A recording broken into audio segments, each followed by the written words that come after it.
Good morning. Way to start the day. Bang, bang, bang.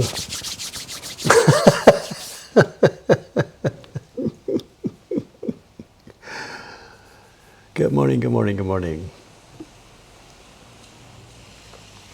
Hey, no question what we're doing today. But I've been a good boy, you know. I did the hammering for the past half an hour. I've sat here clearing. So as not to subject you guys to all the noise. And now we're going to switch to clearing, of course. You know the way we do this.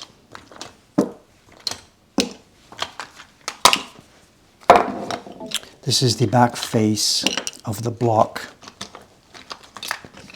for the share certificates. What's the update? The paper is out. Yes, thank you very much, crafter guy, somebody. Paper is out for Ishikawa-san. She is doing, I forget. What is she doing? I don't remember. She's doing a print. It's out. I just took the package out and put it upstairs.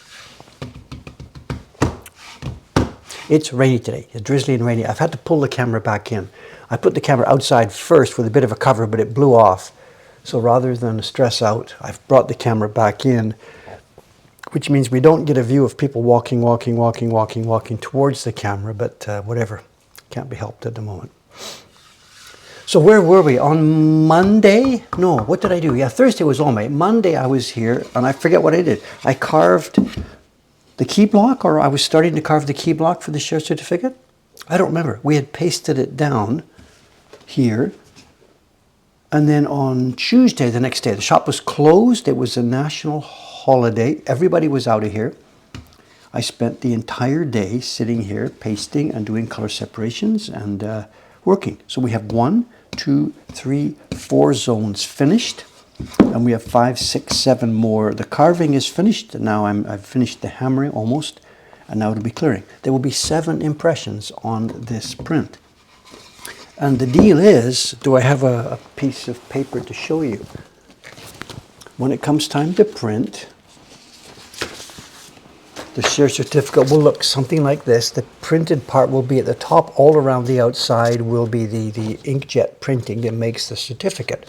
And we will start by using the washi, moistening it, and then you can see there's registration marks all over the place. These little bits and pieces, here's how it'll go. The key block will be printed like this. In it goes. Print the key block area, being careful not to bang the other places. Then up here, there's the Galaxy portal. It has its own registration mark here and here. Print the portal just here. Then flip the block around. This is the guy's raincoat, and it's got its own registration marks here and here. Print. Move up again. Here, buried in this black mess, there's another corner registration mark. Here we go, and here we go, another impression on the portal. Then on the back side, what's this? This is greenery, I think. Yeah, it's greenery. Here we go. Here, print. No, that'll be here. I'm sorry. These are the registration marks for the water. Here, and print. This registration mark up here, boom, boom. Somewhere in there is for the greenery, and flipping it around, and this will be the gray block for the snow highlights and the clouds, and it's got its own registration marks here, all on one piece of wood. If we were making hundreds of copies of this, we would not do it this way. I would separate a lot of this onto a couple of blocks, but we're only going to be making 30, 40 copies. So it's trouble for the printer. You got to constantly watch out that you're not banging something. But for just a few copies, it's okay. Just to get it all on one piece of wood, we're going to print these, throw the piece of wood on the shelf, one and done. I'm not trying to be cheap with this. Just there's no reason to use 8 different pieces of wood for something that we're only going to be making a couple of dozen copies of.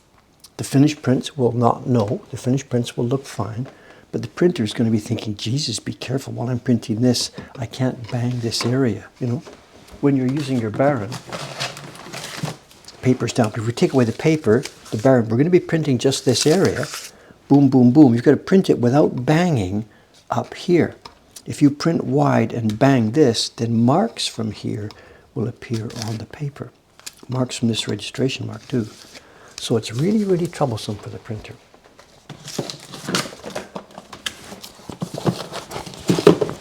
And again, if we were printing many, many, many copies, it just would not be worthwhile doing it this way.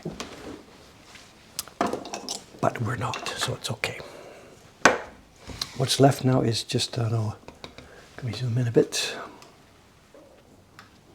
What's left is clearing, color block clearing. It'll be quiet work today then. Good morning, everybody. Are they mini barons? It wouldn't help us. We could use a smaller baron, but there's no way we could get the proper pressure doing that. So what we'll do is I'll use a regular sized baron, and I'll be very careful just to focus on one point, the point under my arm. And I might even lift the baron up a little bit so that we're just using the edge of it. And for using a baron, I'll try and use one that's got a good arch on the top. We talked about this a couple of weeks ago. The better the arch in the baron, the more focus you can go on one specific spot.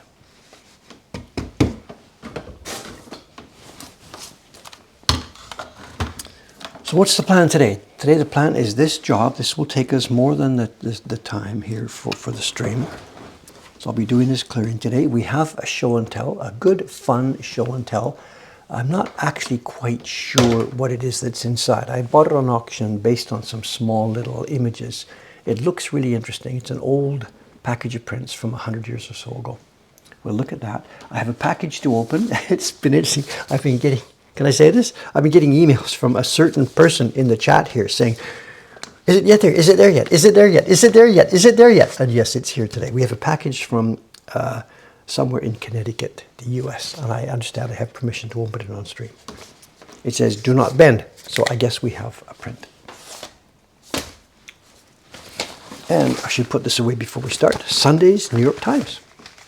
You know what the news is about? Man, the Chicago jokes. The pizza jokes. The best joke I read about that yesterday was the current Pope, the new Pope. He has eaten more hot dogs in his life than all the other hundreds of popes combined. There's just no end to the good jokes. Deep dish.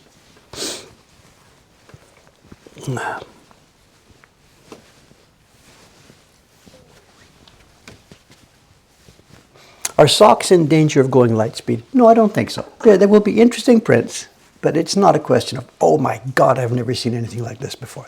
No. Don't forget to follow up to the bath story. What? Now what have I done? The bath story. Oh, yeah. Okay, relax. Anyway, we have, that's what this is for. I have a piece of paper to remind me about the bath story. It's okay. Let's do some work first, please. Let's try and do the proper thing. Do some work first. Ratzinger, maybe. Okay, I don't know nothing from popes, but just whatever.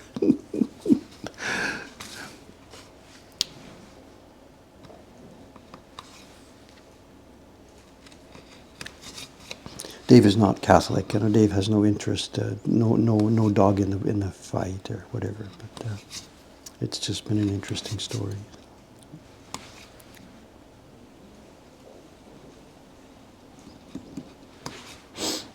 All the setup for the black smoke and the white smoke and whatever. Those guys know how to do their PR.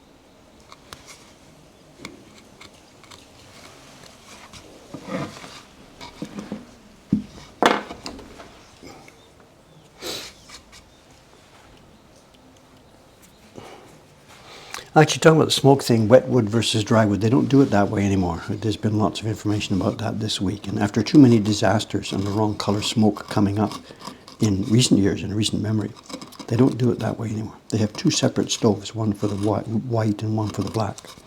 And they use chemicals to make sure the smoke is the right color. we got lots of information about that this week, you know, so 2 separate stoves.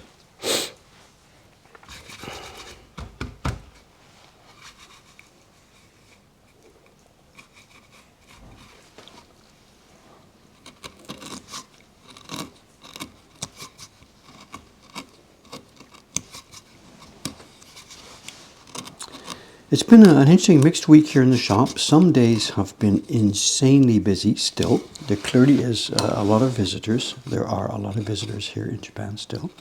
But other days are a bit more peaceful and light. Having said that, when I say the other days are a bit more peaceful, we're still stunningly up from last year. In fact, if you remind me a bit later on in the stream, I've got a couple of charts, graphs to show, because the numbers are still just astonishing us. It's supposed to be slowing down, but it's not slowing down. And I feel a bit sad for the visitors. There's been so many rainy days, you know. You see them going by in the morning, especially in the morning. It's a bit sad when I'm getting ready for the stream here. You know. There's no pool for me today because it's the weekend, so I didn't get out and get to the pool. I went to the 7-Eleven to grab my newspaper.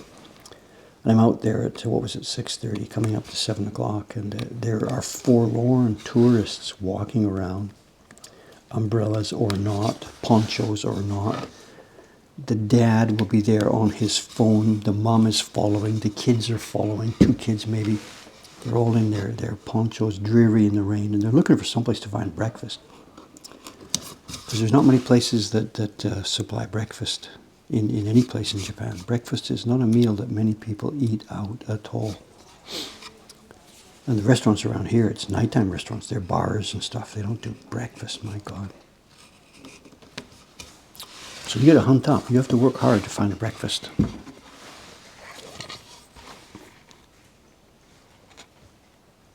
And they just look so forlorn, walking along the rain, and Dad's on his phone trying to find breakfast, and Mom and the kids are following along. Welcome to Japan. It seems a bit sad, you know.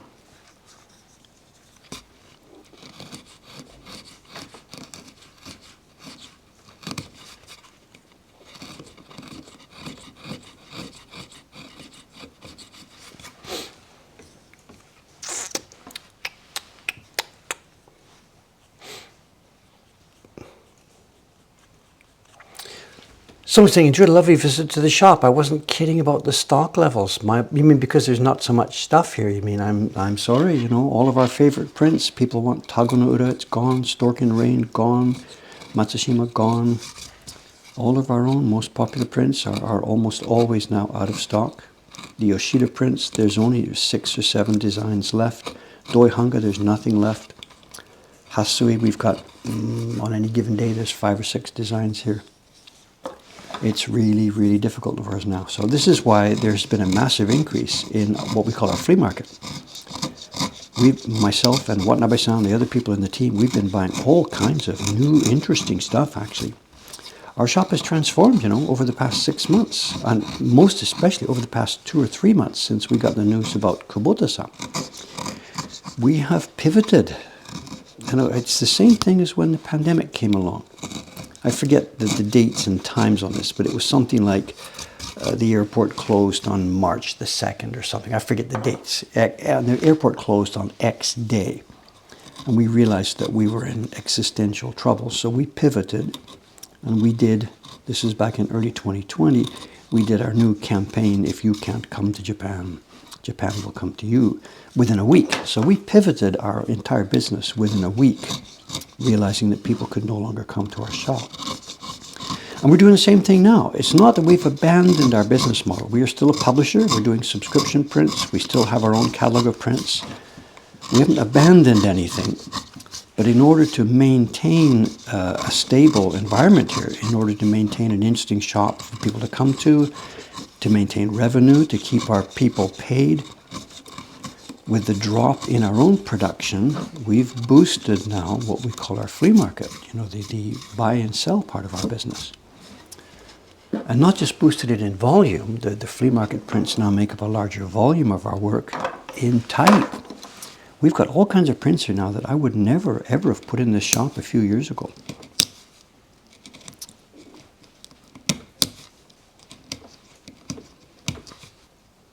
There's some cool stuff here now. And what is interesting is there's become a breakdown now between the fans, people who know about us and who come to the shop, and people who don't know about us and walk in off the street. And we've learned something really interesting these past couple of months since I've been buying these different kinds of prints. And it's this, that when fans come in, people like you, the people watching this stream or whatever, when people like you end up coming in the shop, what you're looking for are prints that we've made, that maybe Dave carved or printed, or the staff here made, or the prints that Mokuhankan published.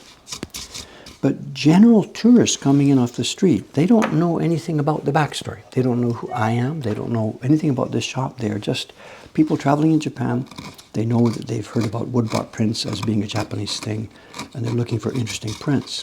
And these people, those people, are much more likely to gravitate to what we call our flea market, the other section of prints we have in our shop. And it's almost a night and day difference. Fans want something from our David's Choice selection, and tourists just want anything. They will pick randomly from the shop.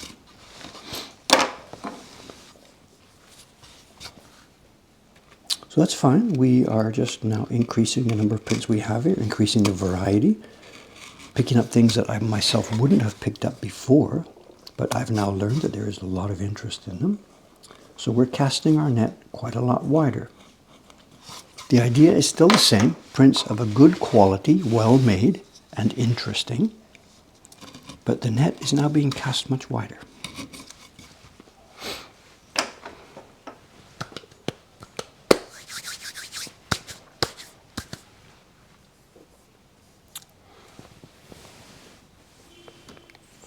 Selfies with Dave. I don't know how many every day. It's good fun. I'm quite happy. There's one never-changing thing about this. People that come to the shop that know us, among those people, quite a number do ask to take a picture. And this is 100% okay with me, but everybody who asks, almost always, they're a little bit embarrassed to ask this. They're saying, you know, I'm sorry about this, but is it okay? And I say, should we take a picture? And they say, yeah, but is it okay? And there's absolutely no reason to be embarrassed about this. I'm not bothered. I'm not thinking, oh, what a schlock thing to do. I'm totally, absolutely happy if somebody wants to take a picture with me or the bench here, or people sometimes they want to sit on the bench and sit down here. And I don't have the slightest negative feeling about this, so there's no reason to apologize, you know. I get why people are polite about it, because they think that it's a bit of an intrusion and that maybe somebody might be, oh, here's another one. But I don't have any such feeling whatsoever. If you are here, and if you do want to do that, don't worry about it. Just ask and I'm good to go.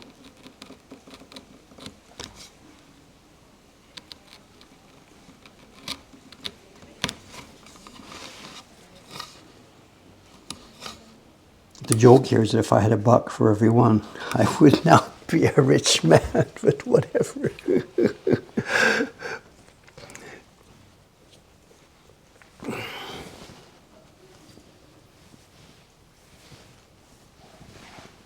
I don't have an update for Kubota-san, I'm sorry. I met somebody here. Somebody came in about 2 weeks ago, a young man from New York who was here visiting Japan, and he had been Kubota-san's apprentice back in, I guess it was the 1980s, perhaps the 1990s. And at that time, 2 weeks ago, he had had an update. He had spoken to Kubota-san's daughter. And at that point, Kubota-san was on a downhill trend. He had lost a lot of weight. Don't need to give too many details here, but Kubota-san was hanging in there. Weak, but hanging in, resigned to his future. So if some of you are looking at that Kubota page, we're not looking at hope you get well soon and stuff like that. That's not an issue here. It is simply a page for quietly and peacefully, respectfully leaving a bit of feedback on what the man might have meant to you. So have I tried talking to Tetsui-san again? I will be talking to people in the Kumiai Saturday the 24th. There's a meeting of the different woodblock associations, the Kumiai and the Gijutsu Hozonkai, Saturday evening on the 24th. So I will be meeting a whole bunch of people at that time and bringing up whatever points of conversation I might be able to bring up. I will be speaking to a bunch of craftsmen at that time. But there's nothing I can say to them that they don't already know. So don't hold your breath. Absolutely don't hold your breath. But, somebody's mentioning Tetsuya-san. I know there really is very, very, very little chance of him coming back as a full-time. He's a guitar maker. In his own mind, Tetsuya-san makes guitars, bass guitars. That's his self-image. For him, that's much more interesting than the printing. He became a printer because of his father, but in his own mind, he's a guitar craftsman. Someone says Kubota-san had an apprentice. He himself, while he worked at Adachi, other people came through Adachi, of course. Other people came to Adachi to learn. So Kubota-san was one of the people who trained those people who came through. So it wasn't a one-man master-apprentice relationship, simply that while Kubota-san worked at Adachi as a senior printer, the younger people there, of course, were his quote-unquote apprentices in a fashion. So not one-on-one apprentice, no, but he was the senior and they were learning in that same workshop. So.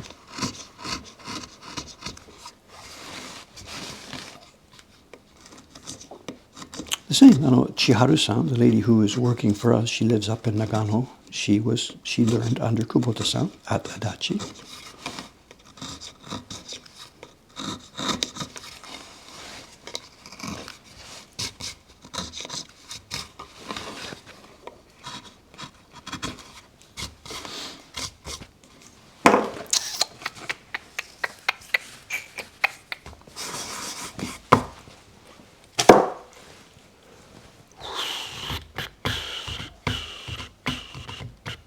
Yeah, Suga-san also, not Sugar-san, Suga-san. I guess that's auto-correct, right?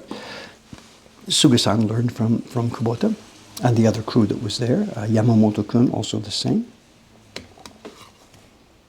I know lots of young trainee printers come and go at Adachi over the years. You know, there's always 2 there every year at least. I know traditionally meaning over the past few decades, they've been coming 2 at a time. The Culture Ministry provides funding for a couple of apprentices to learn printing and or carving at a time. And Adachi has had a constant flow. And the story I hear is that they basically last for 6 months, most of them. Another person comes in, 6 months. A few of them might do the full 2 years before leaving. I have no direct contact with the inside of Adachi, with the people who are there and what's going on. And very, very rarely among those trainees, someone like Suga-san or Yamamoto-kun or Chiharu-san ends up making it a career. But it's extremely rare.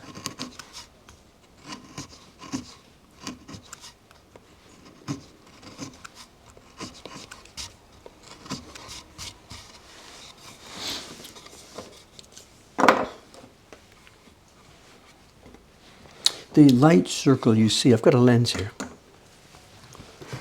I've got a round lens here, and there is a light, of course, on the roof above me shining straight down. So at the moment the light is going through that lens, and I put my head in the way. But,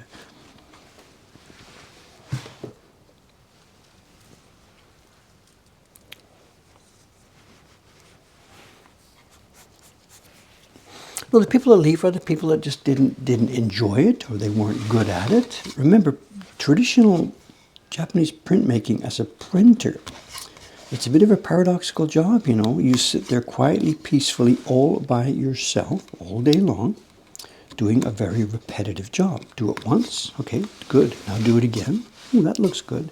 Now do it again 200 times. When you're finished the 200 times, you get your paper ready, you switch out the color, and you start all over again. And you do another color, and you do it once. Ooh, that looks good. You do it again. You do it 200 times for each color, you know, whatever. And then when you finally get to the end and you hand in your prints, the guy says, oh, that's cool. These look all right. Good. They're selling well. We need 200 more. and you go back to your bench and you get one color and your wood and you do it again. It's not the kind of work that suits everybody. Part of it is mindlessly robotic, but having said that, it's also hugely difficult and challenging because every one of those impressions, you've seen me do it, requires careful concentration to make sure you're getting it right. There's an insane paradox between mindless work and intense concentration.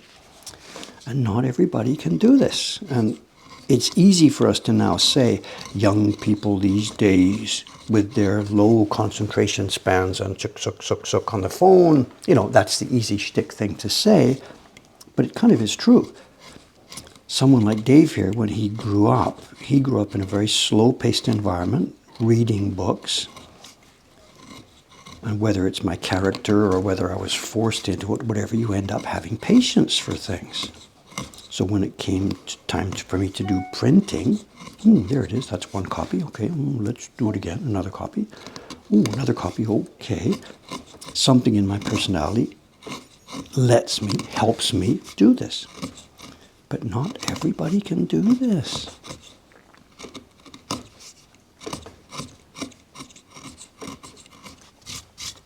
And it's also difficult. It's not easy. Put A, put B together, clap, it's done. Put A, put B, clap, it's done. It's actually difficult.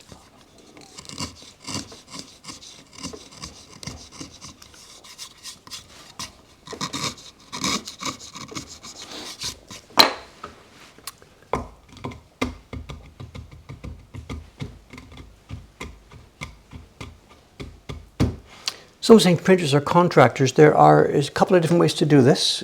Some of the printers, Kubota-san worked for us as a contractor. He was an outside skilled tradesman.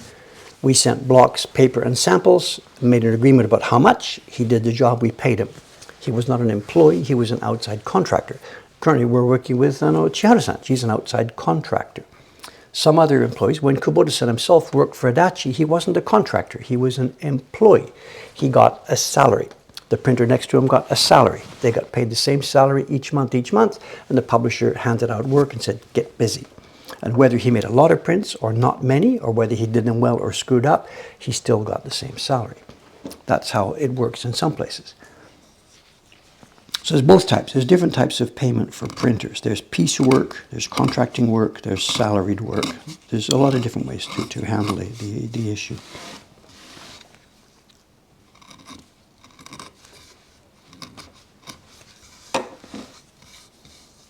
We have a real mix of people in our organization getting paid different methods for this kind of work. That's done, that's done. Let's move along to a different zone here.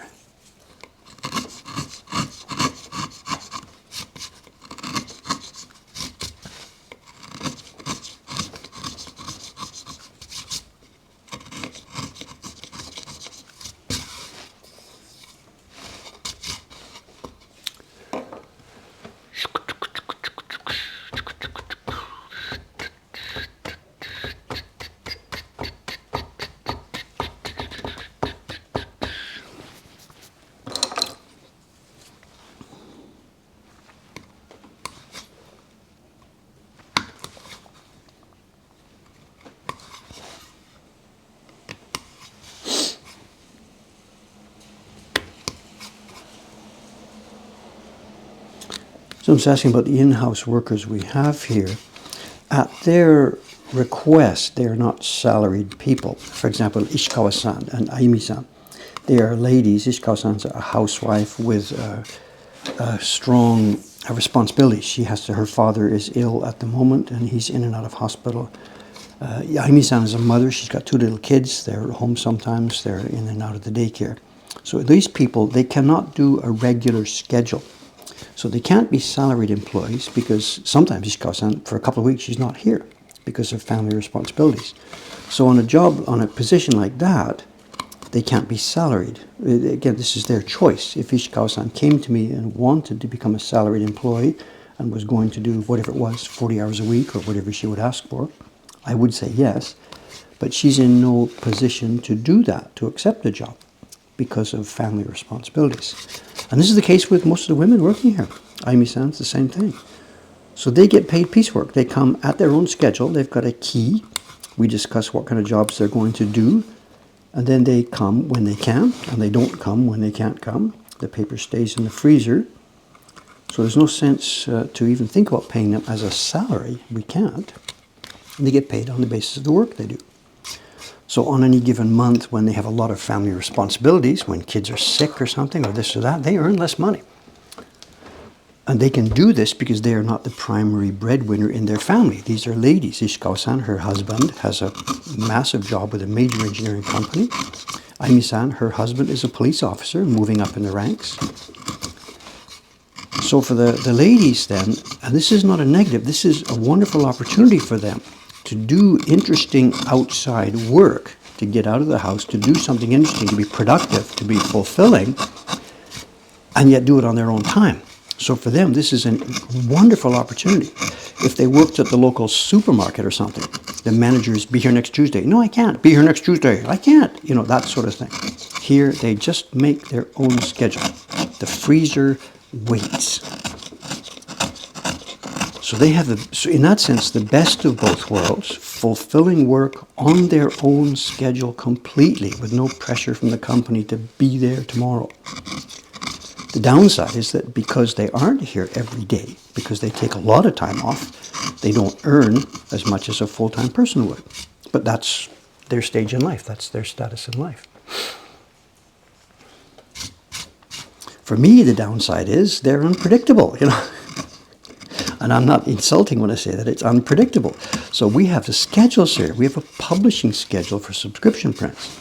But if I were, for example, to give next month's subscription print to Aimi-san, I'm possibly going to be in trouble, because if her daughter gets a fever and then gets 2 days to take, and then the next daughter gets a fever and then takes 2 days to come back, Aimi-san has been home for a week.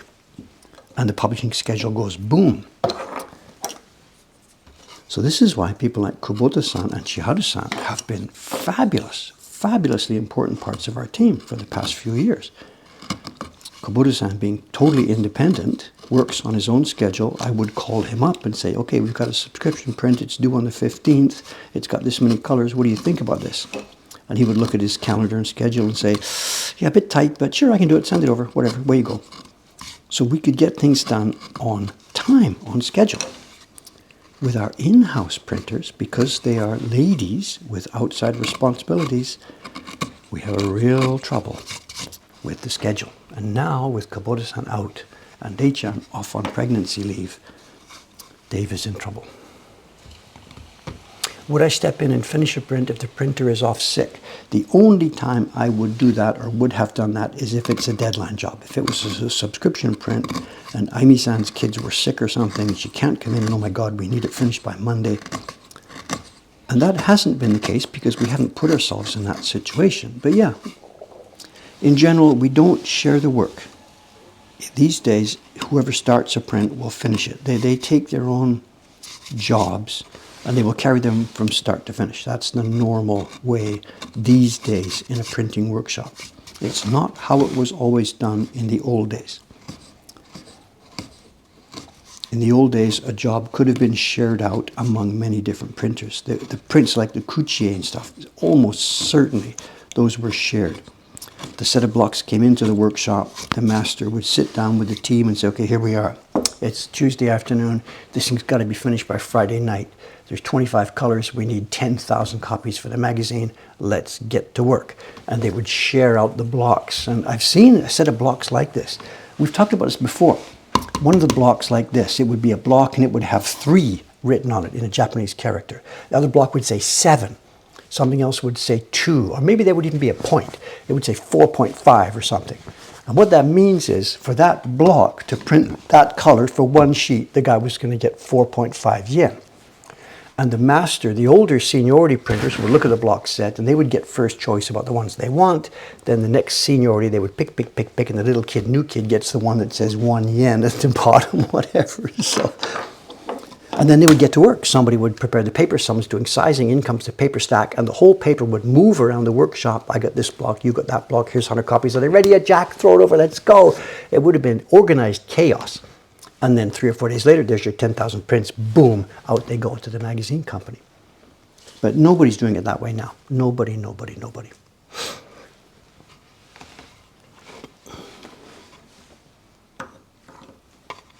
It's now start to finish, one person, one set. Absolutely. You take responsibility for your own job, you make your paper wet, you start printing, and away you go.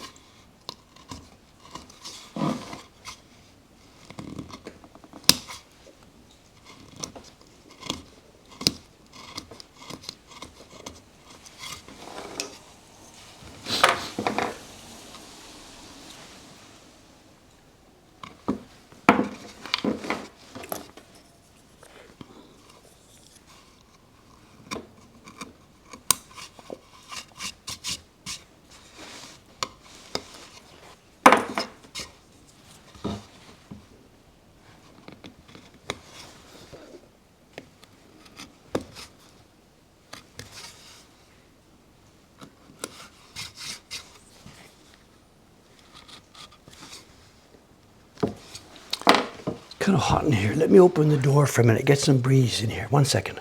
Go open the door. Hang on. It's muggy now. It's a rainy, muggy day.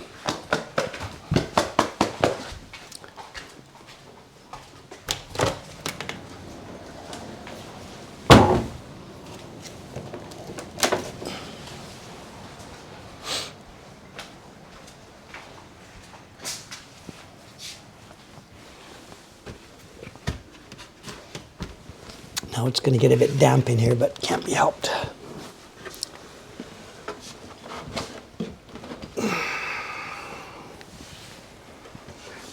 Yeah, we're coming up to rainy season. Not yet. This is rain, but this isn't rainy season rain. This is just spring rain.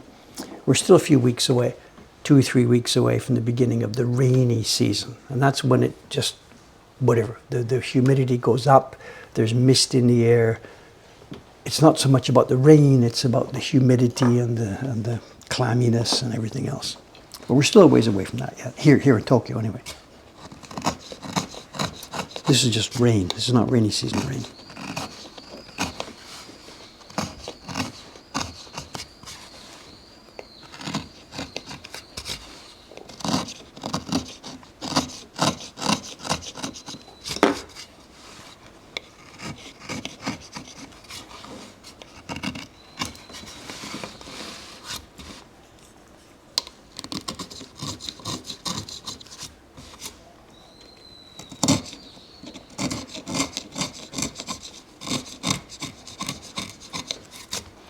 So, the pool situation, the pool, the bathtub cover thing is what it is now. I went to the pool, what was it, yesterday? This is said, I was there yesterday morning, of course. I was in Ome on Thursday, so I missed the action then. But yesterday I was at the pool, did my kilometer in the pool, came out into the changing rooms, and I was the first one out. I was the first one through, so I came into the shower room, got myself showered off, and there was the pool sitting there, and they put a new sign on it compared to what I saw on Wednesday. There was a new sign on Thursday that repeated what I had seen on Wednesday. The black cover is history. There's no black cover on the pool anymore. Please be considerate of your use. Please enter the pool when the staff has finished their cleaning, is what it says. In Japanese grammar, it's the other way around. When the staff cleaning is finished, jiro ni hairi kudasai. And there's nobody else in the room. The staff is not there. The cleaning guys are not there. And now I have no idea. Have they finished their cleaning? Is it okay to go in the pool? Or have they not started their cleaning? If I go in the pool and then 2 minutes later they come in with their brushes and brooms and say, "Get out of there, we're not finished yet." There's no way to tell. So whatever, what can you do? Just get in the pool. I just get in the pool. And it was quite hot too. It was quite hot. It was quite hot. So maybe the other day when it was lukewarm, I don't know. We're just going to see how it goes. At the moment, it's looking good. It looks like Dave and his compatriot early exercise people are indeed going to be able to get exercise. Whether or not the African gentlemen are going to be safe in their jobs, I don't know. Whether it's stressful for them. We may have come to a stable situation here. I don't know. But there is a new situation developing. I'm sorry. I'm not making this up. I'm not trying to tease you or keep you hanging on edge.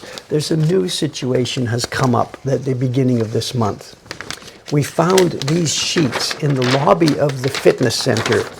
These sheets appeared on a table in the lobby. I come up the elevator to the 8th floor. The fitness center is 8th and 9th in this thing. I come up the lobby to the 8th floor, and the deal is we've all got a card. I mean, you've maybe seen this before, whatever. That's a different story. This is my card, and it's a yellow card which puts me in as a morning member.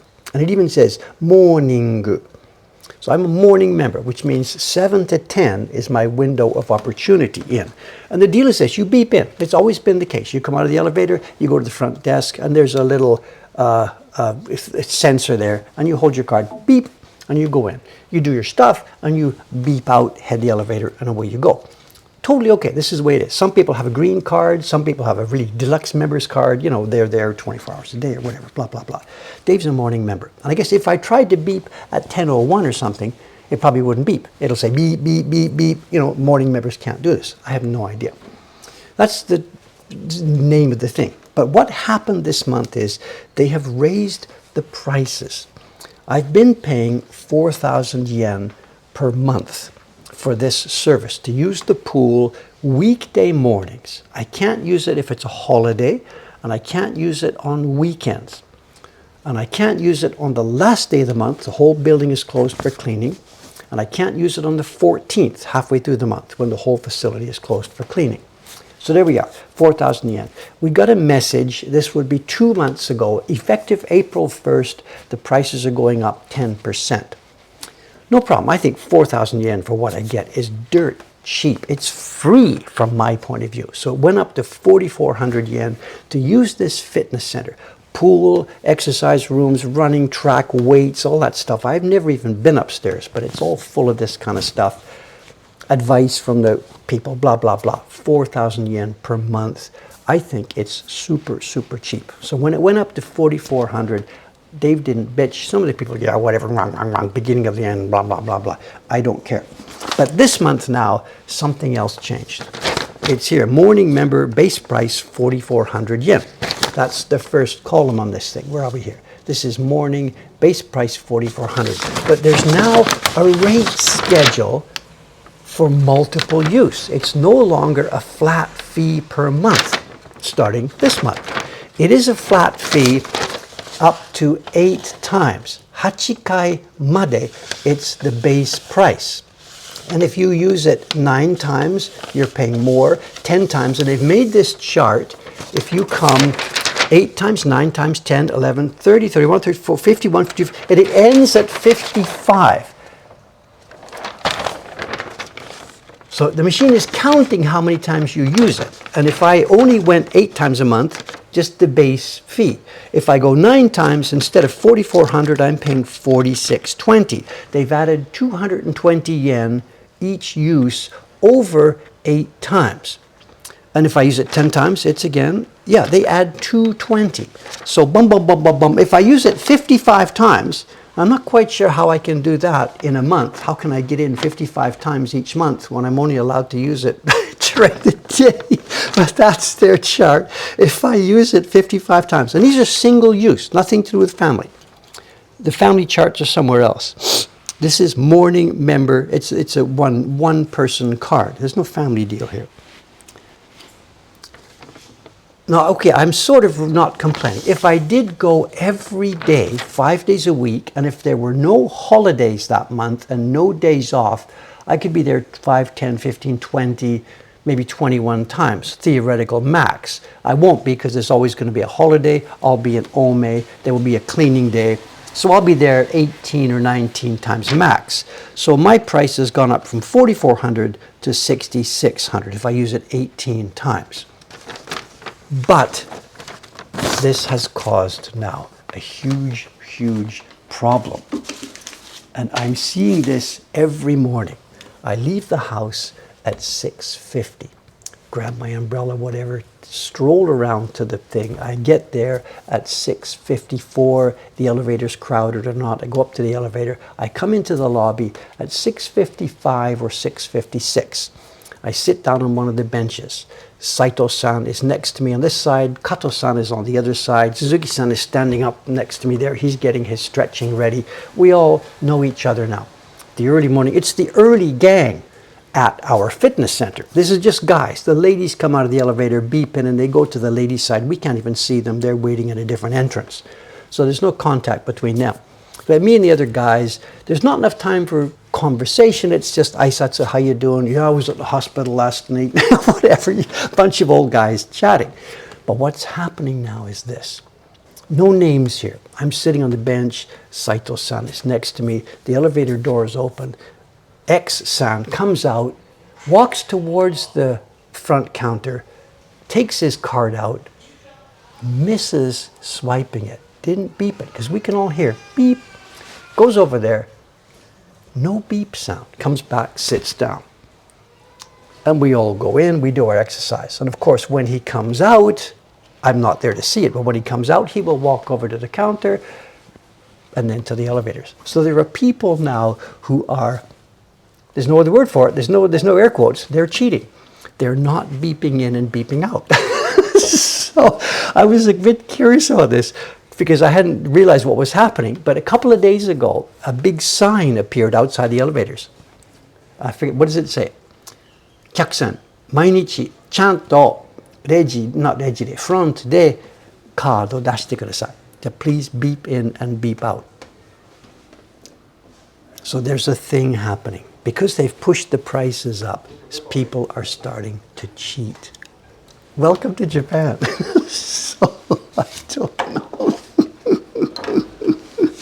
I guess if this gets worse, what will happen is there will be the girl at the desk will stand there next to the machine or you know, watching everybody who comes out of the elevator, and she can hear the beep as well as anybody else. So,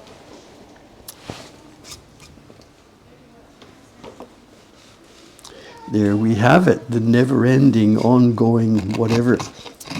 And by not beeping, it'll save you 220 yen. And it will decrease the profitability, stability of the center that we really, really hope will stay healthy and happy. I'd mentioned before, it's not looking all that healthy. You know, the infrastructure is getting a bit dirty in some places. In the bath, the roof is hugely moldy. And there's one place a while ago where part of the ceiling actually started to come off because it had become rusty. And they put a temporary patch up there, which is still there. So the infrastructure is not looking all that good. So Dave in no way is complaining about this price increase.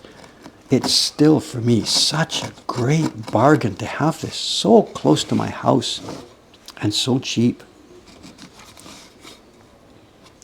The price would have to be a lot higher than this before I started to think, do I really want to do this?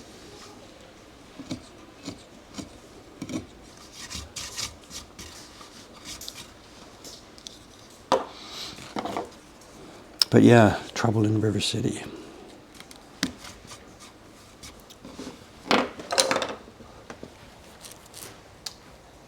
Cheating to save money is cross-cultural. I guess so. People will learn how to mimic the beep sound. I thought of that, you know. Actually, as we were sitting there chatting with Sato-san, I thought about this, you know. Because what if you can buy like a little beep or something. I can just take it. I got it in my pocket. Beep, beep. And you hold the card out, hold the card near the machine, beep the thing that's in, you're holding your hand in your pocket, beep. You could do it easily enough, of course, you know. I could sell those, take those beepers, make them up and sell them to the guys in the lobby. Nanda. Record it on your phone. That would be the easiest way. Yeah, good idea. Do it legit one way. Record it on your phone and then play it back next time. Good idea. to save 220 yen. Record it. I should do that. I don't have a phone, but I've got a little pocket recorder. I should do that just for fun, just to show I can do it. Because there's another aspect on the card. Did I show you this already or not? My card, here, I got my wallet. And I got cards. I don't have a whole lot of credit cards, but there's 3 credit cards in one side. The other side has my hospital check-in card for my eye checks, this card, that card. And out front, I've got my Suica card which is out on the front, so I can try and beep in on the train. And on the other side, outside, I have my pool card, because this is the other card that I use all the time. Now I can't beep it through my wallet because it's a barcode. But because I put it in and out, in and out, in and out, in and out of my wallet, the card has become blurred and gray. Look at the writing here, where my finger is. It's all blurred and gray because of the friction going in and out. It's also split, so I've taped it up with sellotape. And what happened was, it was getting blurry, and I found beep. It took me a long time to get it to beep because it was getting blurred. Don't show me, it doesn't matter, it's a number. 00106137885. It doesn't matter, it's not a credit card, there's no money here. So it was having difficult to beep. So I asked the girl, 申し訳ないんですから、カードがちょっと古くなったんですが、what did I say? I can't even remember. ここできますか? And she said, はい、5000円ですね。1週間かかります。She said it's 5,000 yen fee and it will take a week. And I was a bit shocked. 5,000 yen for a new card. It's just a... And she says, yeah, もうせっかく頼まないと無理です。Then when you join, they just take the next card out of the rack and give it to you. But if you want to change your card or renew it, they have to order this card from the company that makes them, because it's got to have the same number printed on. So it's a 5,000 yen fee to do this. So Dave said, じゃあちょっと考えます。So what did I do? My card is running out because it's getting gray and I've rubbed it too much and the barcode is not beeping. And you want 5,000 yen for replacement.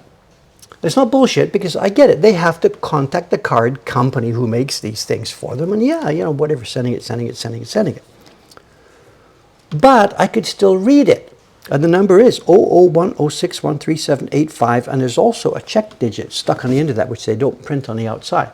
So I know how barcodes work. There's barcode, what is it, code 138, there's this kind of barcode, this kind of barcode, this kind of barcode. So I get on the net here, look up the different kinds of barcodes, I compare the one I've got, and I find what it is. I think it was a 138 two-digit card. So I type this into my computer, find a website which prints out barcodes, printed it out, match it up, yep, that's it. So I printed the new barcode on my printer, stuck it on here, put clear tape, and went to the pool the next morning. Fingers crossed, beep, we got it. But I got to tell you, I did use my own number. I didn't make a label with somebody else's number.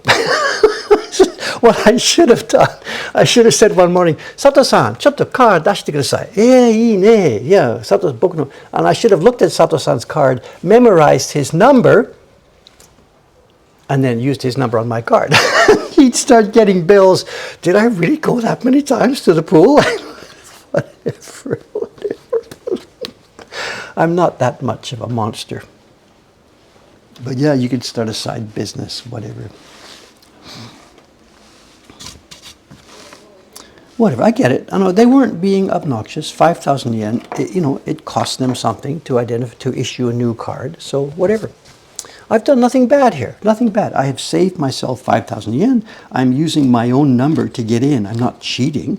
And I am being a good boy, and I am beeping every day. I am not one of those people who walks to the thing, pretends to beep, and then comes out. I'm not just saying this to put on the dog. This is my personality and my character. There's no way I could do that. I'm sorry. It's just, whatever. Whether it's my mother looking over my shoulder or whether it's just, ethics and other liabilities, I don't know. I'm being a good boy about this. And I'm a bit worried about the facility, and I really want them to continue, so of course I'm happy to pay my share.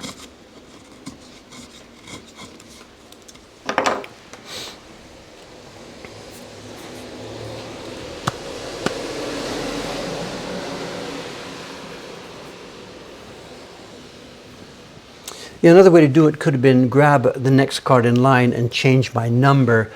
You're expecting a lot there, The ramifications of such a thing would bounce. If one of my customers here, a long-time customer here, they're in the shop, they're buying, they want something to be shipped. And we ask them, oh, are you in our database already? Yeah, I'm in there. Okay, what's your number? We look it up and I check. Their customer number 166253 in our system, confirm the address, and away we go. But if a customer or something who had been a regular customer of ours said, Dave, I don't like my number, the customer number you've assigned for me, I'm a bit of a numerologist and I don't like that number, please give me a new number. Well, I would do it, of course, and I wouldn't charge him 5,000 yen for it. I would do it, but it would bounce back through our system because I want to keep his records together, and I would then have to change all the old invoices to match his new number and stuff. It would actually take a little bit of time in doing, and it could get screwed up, and it could cause problems.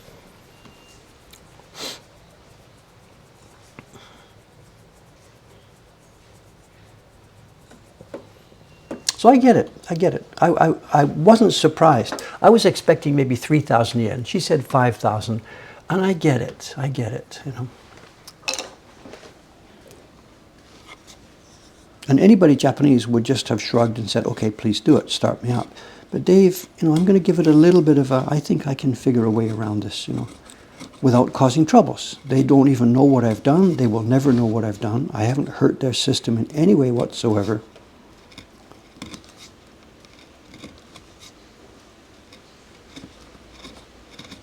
And I didn't show the other guys at the pool because I'm not that stupid.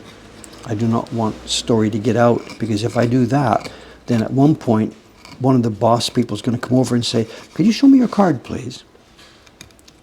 And it would just make trouble. So I've told you people about it, but I'm not going to make a big deal about this at the pool. And also, too, what would happen then, almost certainly, is I would get requests. Dave, can you fix my card? It's wearing out. Last thing I want to do is a side business making fake issue cards from my local fitness center. Where would that one go?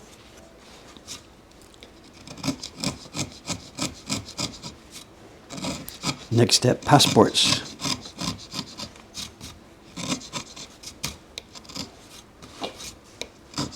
Actually, I wonder about that. My passport's running out this year. I wonder if I could maybe make my own. I don't know.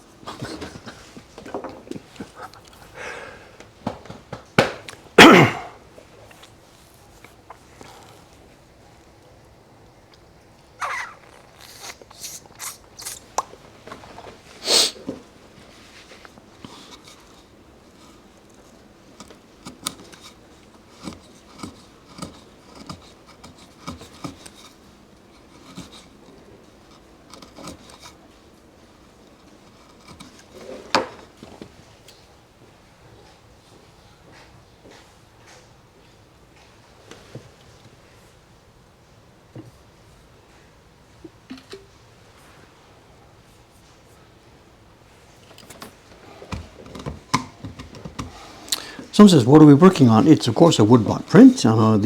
This is the last couple of color blocks now for this year's share certificate. I'm not quite sure when I'm going to get a chance to print this. The carving might be finished today. This is Saturday, so I'm going to be in the shop today anyway. I don't have the blocks yet for the DF05 print. Chiharu-san is still working on them. We've had the Golden Week in the way. So the DF05, the May print, the first batch of May prints, I shouldn't be mentioning this on stream because some of you are going to be very, very disappointed in us. The first group of the Dreams of Future Past prints, the DF05, are not finished yet. We're expecting the blocks and first batch of prints to be returned here any minute now, as in literally, the Takubin guy, the post office guy, could come in the door any minute with those prints. And once he brings them and the blocks are here, then Dave has got to get busy making the next batch of those. So that's going to be my high priority work for the next couple of weeks. Almost certainly now, you're going to see me on Monday morning up at the printing bench. If the DF blocks are here, I will be printing those. If they still, by some circumstance, haven't arrived, I will be printing. Well, no, because I haven't got the paper for this one yet. Whatever. Anyway, I'm about to become a printer for the next few weeks. So the future streams for the next couple of weeks will be up on the 3rd floor from the printing bench. I'm using Suga-san's old bench, which is still backwards bench. It's a right-hander's bench, but can't be helped.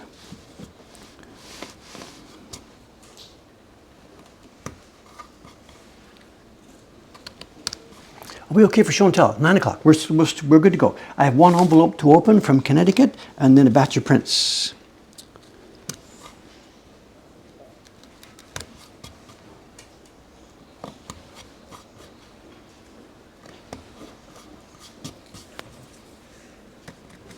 The gentleman from Connecticut, is he here?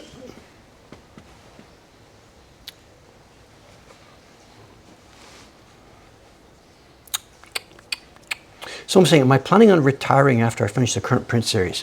I'm not retiring at all, but we are in the middle of extensive discussions and discussions here at Mokuhankan about what to do now that we have suddenly lost 45% of our printing capability.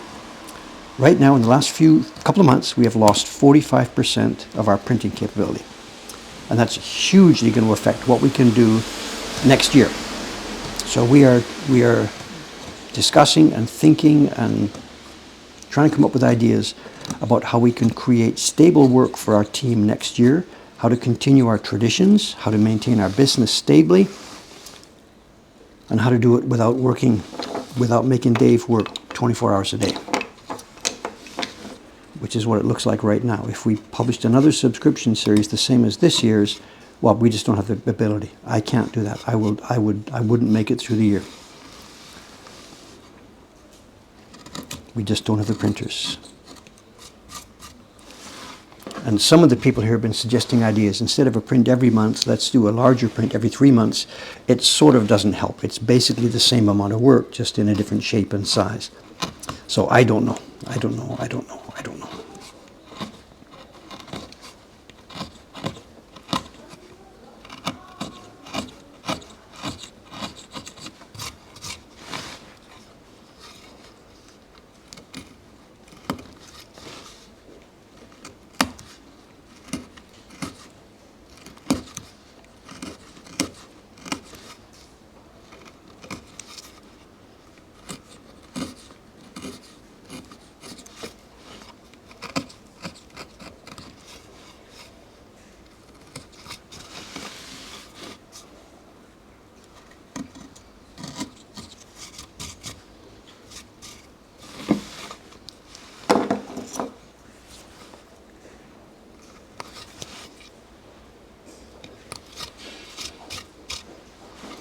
That's done. Over here, that's the last group.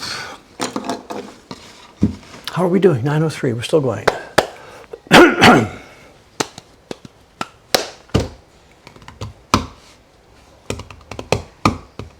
Do I enjoy these character building challenges? Give me a break. Are you serious? Are you serious? Life as a character building challenge, and you finally get to 99.9 years old, you're in bed, you're going out, you can feel the end. I finally got it. Yep, I'm now a good character. My character is built. I've finally got it figured out. I now understand the meaning of life is, and out you go. Yeah, right.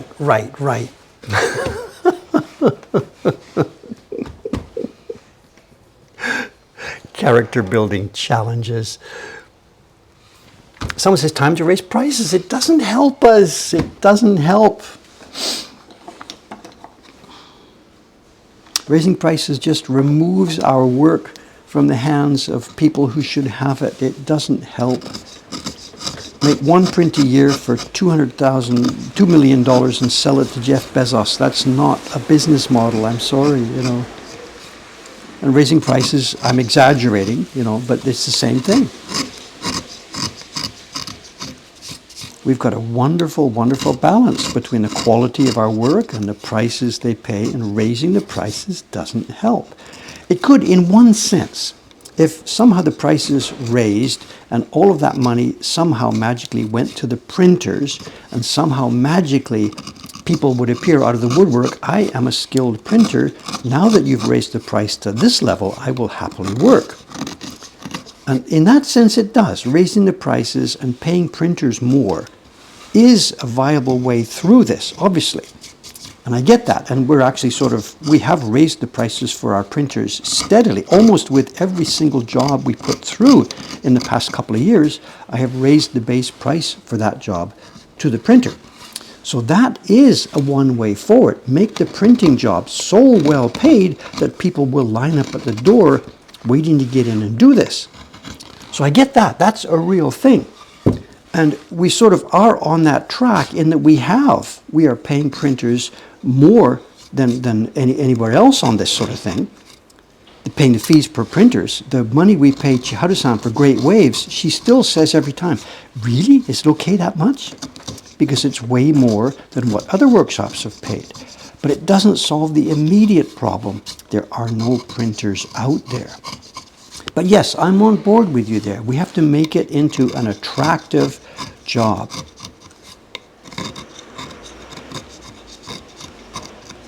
And pay scale, of course, must absolutely be a hugely important part of that.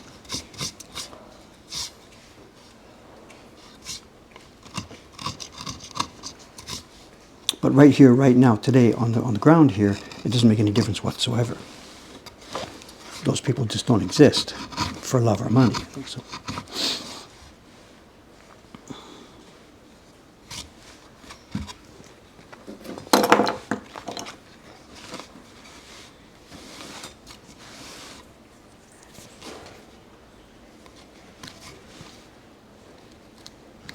I did, actually, when I wrote that quote-unquote book about Mokuhankan. What did I call it? Mokuhankan in the year 20XX or something.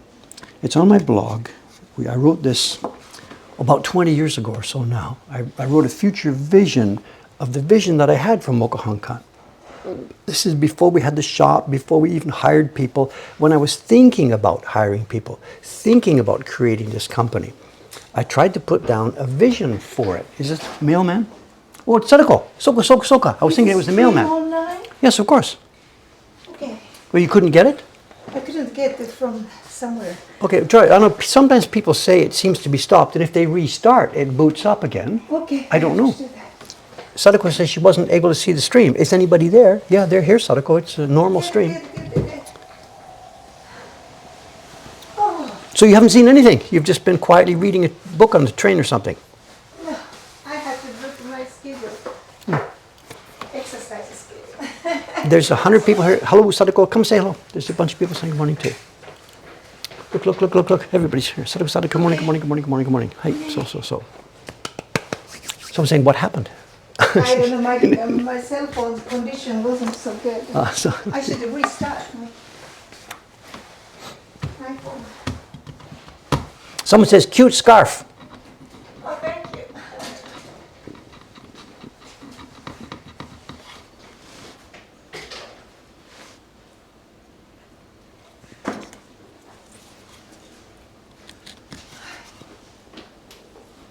So to try and get back to the story, I created that actual book. I wrote a book, The Future Mokuhankan. None of it existed. And I just wrote about a day in the life of Mokuhankan. Maybe somebody can find a link to it, whatever, I don't know. But what I'm getting at is, in that vision, I didn't put numbers, printers will get paid this much or whatever, but I created an outline of a structure where the craftsmen, the carvers and printers, and I think at one point I joked or something, I was talking to a person, an imaginary person who was interviewing me, and he said, in the parking lot out back, there's 3 Mercedes cars in the parking lot, what's going on? And I said something like, yeah, these belong to the carvers. Because the image that I was trying to build was in opposition to other workshops that I saw around Tokyo, where the craftsmen were at the bottom of the totem pole. And I thought this was part of the original vision. You've got to kind of build a place where the craftsmen are not at the bottom of the totem pole, but they're at, they're what? They're in there normally, getting paid normal salary, or maybe even if they've got really super high skills, they're the most expensive people in the company. And there's no parking lot, there's no Mercedes cars. So have I failed? I don't know, whatever. But that was part of the vision, that those people would be the highest paid people in the organization.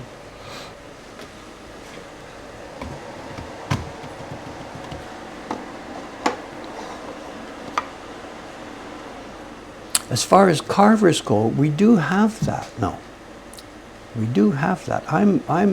Whatever, we don't need to talk about numbers or anything, but whether the organization as a whole is still paying enough, but within the structure of the organization, we are taking care of the craftsmen. The problem is, as I said, we don't have craftsman printers who are working full-time, heavily. Kubota-san earned a ton of money. He was the top earner here because he worked full-time this, but I don't have printers here doing that thing now. So yeah, we would be close to that vision if we had the people to do the work.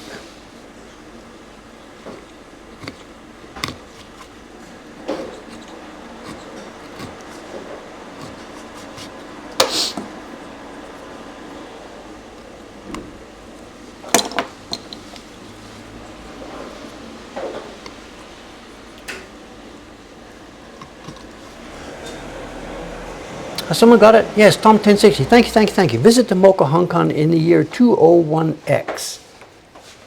Well, that's out of date now, but yeah, okay, it was created before Mokuhankan existed, so it stands as it is. Really, what I should do absolutely now is do another one of those. A visit to Mokuhankan in the year 203X. Absolutely, that thing needs an update. Absolutely. Did that vision come true completely in its entirety? No. Did a whole lot of it come true? Yes.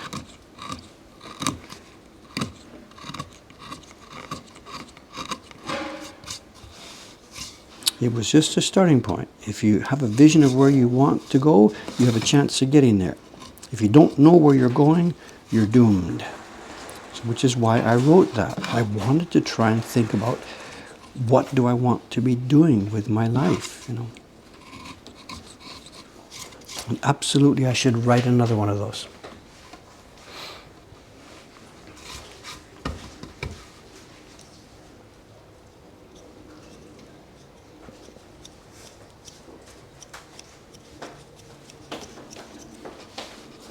I'm going to put my lunch. Our lunch? Okay, thank you. She said my lunch. Did she mean our lunch?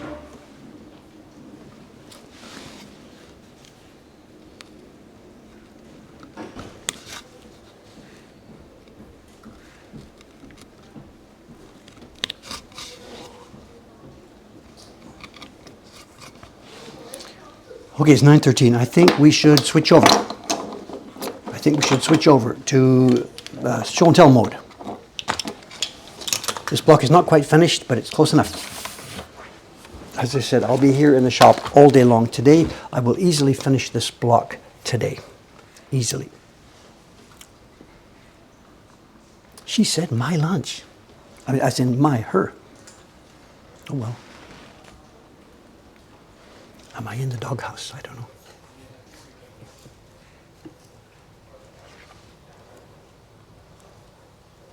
Okay, we're going to need some room. Okay, first step. We have an envelope from Connecticut, which I have been told, I have been cleared, it's okay to open this on stream. But let's do the usual thing. We'll hide names. And I guess it's a print. It says "Do not bend." And it's from somebody on the chat here. Is he here today? It comes from Connecticut. Oh, it's thick.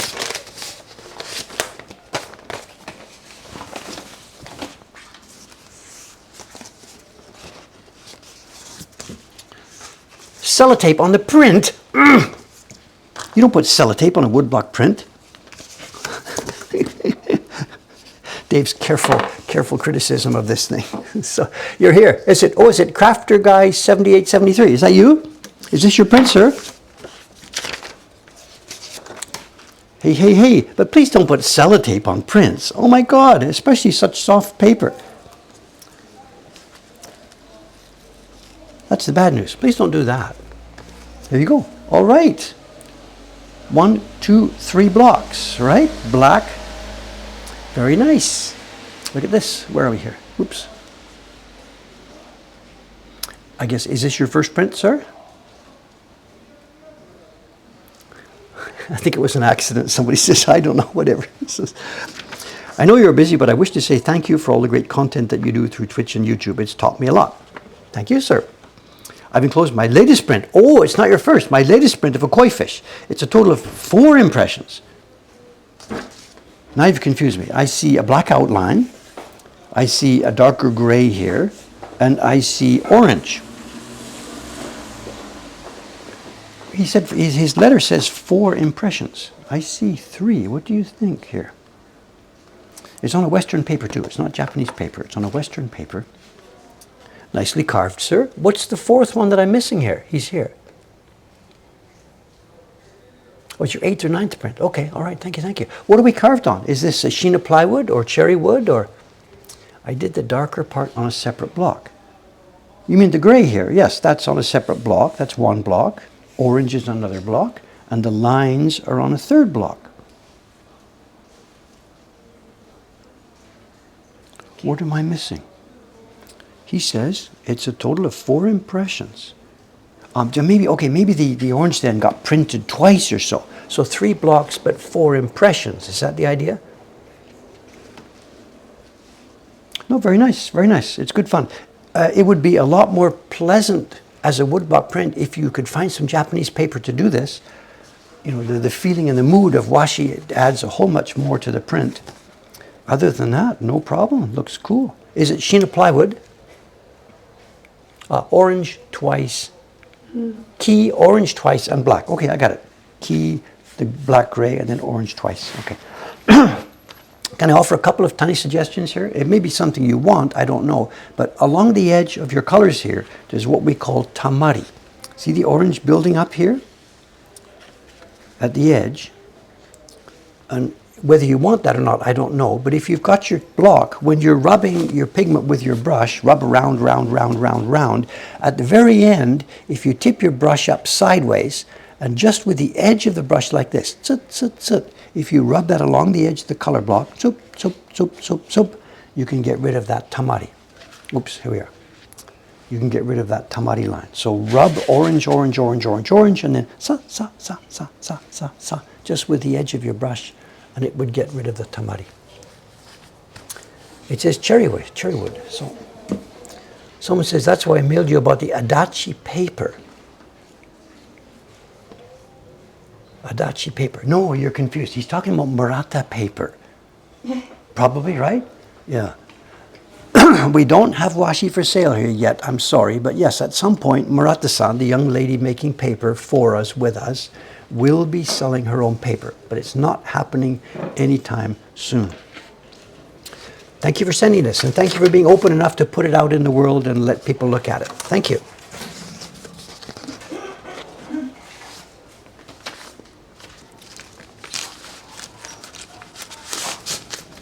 Into the collection. Thank you, sir. Oh, so.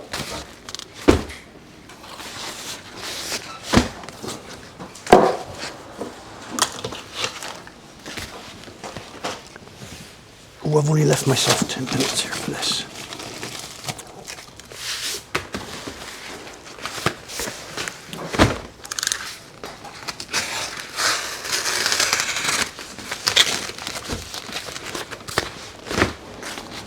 These prints are something that came from Yahoo Auctions. I saw the auction a couple of weeks ago. Wasn't quite sure what it was. Did a little bit of research. Realized that it was something interesting. We can help get a cardboard? Okay, thank you. Good. One layer down.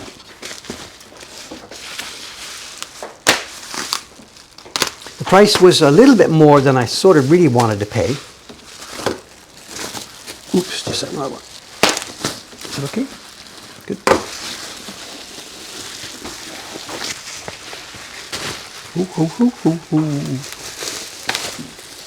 Out we go. Oops, this is delicate. This is broken. And right away, before you run away, Sadako,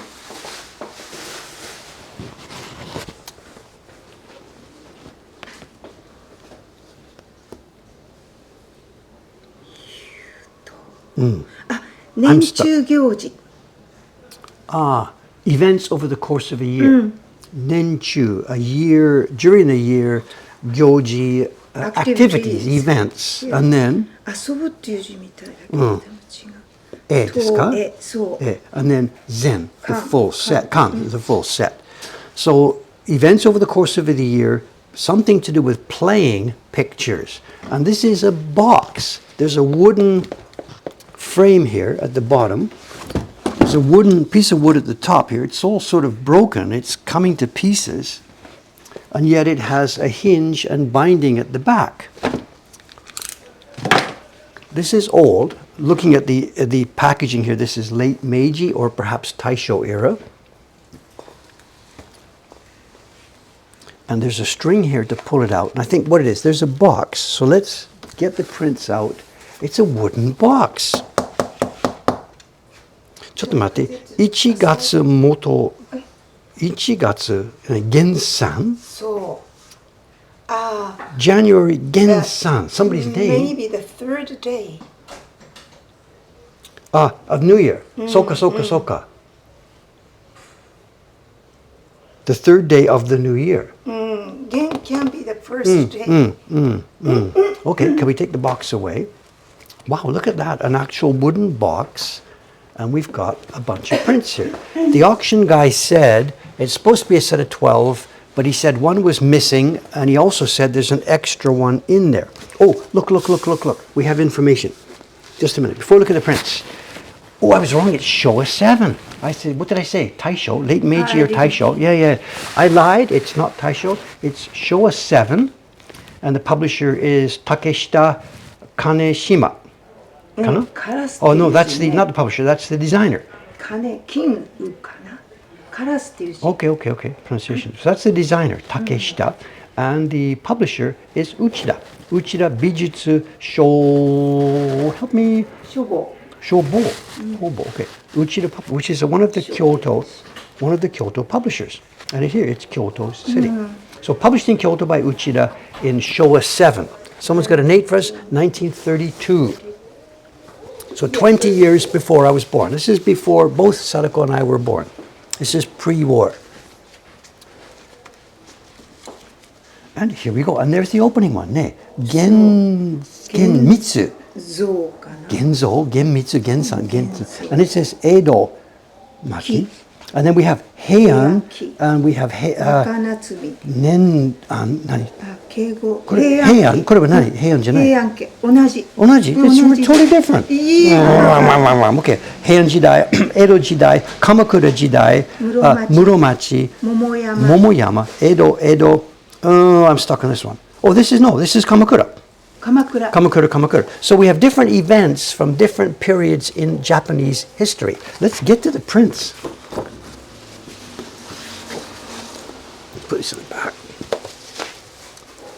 And this must have been done for the Japanese market. Nothing to do with foreigners. It's all in Japanese. We have carving and printing information.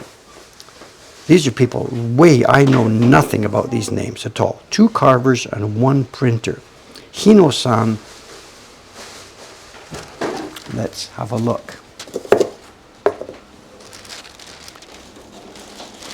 So, events and activities over the course of a year in different eras of Japanese history. This one, the first one, is a New Year event from Edo. And as we said, it's Gensan, the 3rd day of the year. They're woodblock prints, beautifully made woodblock prints. Gansan desu. Gansan, yeah, Gantan janai, Gansan desu ne? Okay. There are several meanings. Yeah, but basically the 3rd day of the new year. Or the 3 days. The 3 days of the year. Okay. The first 3 days of the new year altogether. Okay, I got you. Yep, I got you. Yep.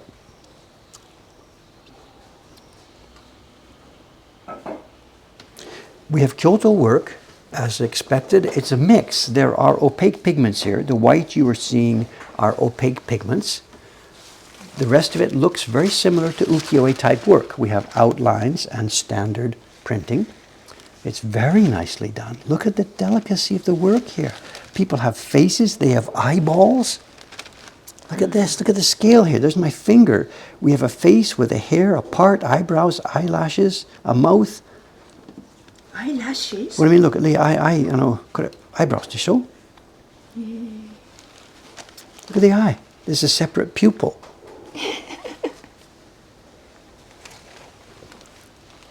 They've really gone to town. Look at the dragon's head. Look, look, look, look, look. The gradations. It's not just, they could have just printed flat orange. They've printed a flat orange with a gradation up at the top and a gradation around the bottom of his nose and a gradation below the teeth. I mean, come on. Lovely, lovely, lovely quality of work. What's the original? I don't know. Were they drawn for this or were they maybe byobue originally? I don't know. Can you, if I pass you the information sheet, can you quickly take a look at this and see if there's more background information for us?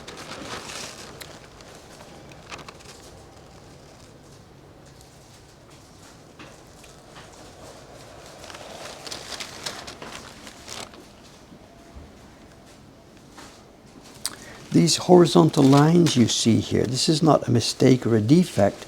It's referring back. This is a woodblock print, but it's referring back to paintings, which would have the cloud thing at the top, blurring out the image into the distance.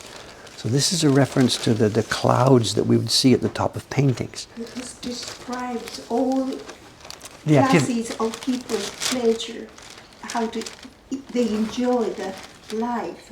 During the course of a year in different Yes, eras. yes. Okay, okay. Do we know, were the originals drawn for this print or are they taken It's from not an original? originally Doesn't here. say, okay.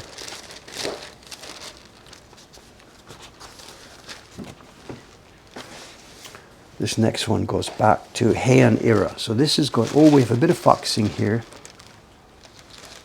Look at these. My God, these are so nice. Oh, how much did I pay for this?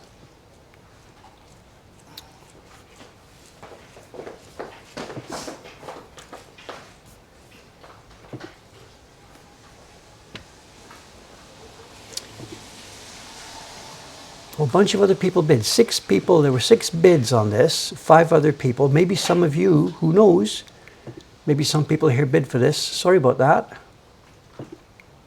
Let's copy, here's the auction page. This is not going into the shop. This is going to go into Dave's little collection here. I paid 20,000 yen for this. 20,000, which means in US dollars, that's $140? No, $130, somewhere around there. Nicely, nicely made. Pinpoint registration. Beautiful paper. A mix of different styles. These are not ukiyo-e type prints at all. They're referring back to paintings, I'm sure. The originals must have been paintings. His name is not on the internet, but Takeshita, the designer. Aye. This person drew the image. Okay, so you think the fact that these are from different styles, he's making this all up then. It's Seems not an so. old Heian era picture. Okay, This is written Gajin. okay. Picture, yeah, all right, okay, thank you. Original. Cockfighting, not everybody's idea of whatever, but there it is.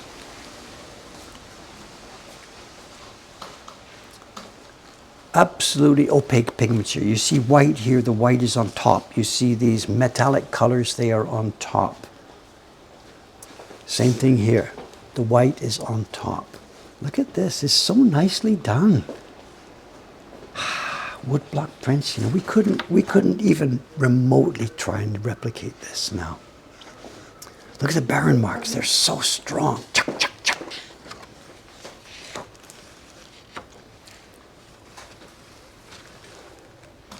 And the detail, look at the mouth, the eyes, look at the size of my finger here.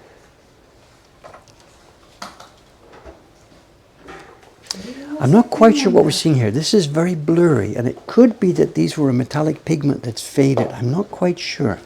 It's hard to tell. Maybe not. Maybe they were just doing atenashi bokashi. Yeah, two roosters are fighting. It's cockfights. So, Tori. in English, cockfighting. I know. We're not really. We don't think of Japan for that very much. Korea, other Asian countries do a lot of this. So, atta. In past So tense. in the past. But it's not something we normally associate with Japan. Places like Thailand, Korea, we have this image that cockfighting is slash was is. So, but we don't connect it with Japan so much. But they are Japanese people. No, obviously it was part of this culture, but at some point they threw it away. Or whether Western influence was required. I don't know anything about the history of that. I don't know. Oh, here we are. They're skydivers. Skydivers Chennai. What's going on here? This is a bunch of Heian era court nobles. And one of the activities they did to keep themselves occupied was this. This is a kind of a, it's not a ball, it's not round. It's a padded thing in a sort of yo-yo type shape with two halves. And they kicked it. It was the idea you kicked it and kept it up in the air. Kemari desu ka? Kemari. So these dudes, these 3 or 4 guys, are playing the game where you kick it and you keep it in the air. To me, this is called hakisak. And this is what's, no, she's laughing at me. It's true. It's called hakisak. And this is what skydivers do on cloudy days when the plane won't go up. We all stood around. I speak from long experience. We all got very good at this. A little tiny bean bag that people would have used for juggling, and it's called hacky-sack. I was a hacky-sacker, yes. Don't ask me to try it now, but... But that kind of play is done only among nobles. Nobles, so it was, I mentioned, so these are Heian era courtiers, so...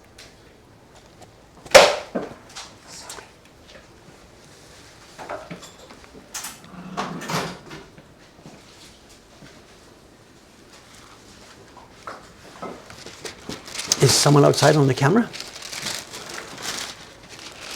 Say hello if somebody's outside. They want to come in or not? I don't know. No idea. Are they waiting for us or are they watching the stream?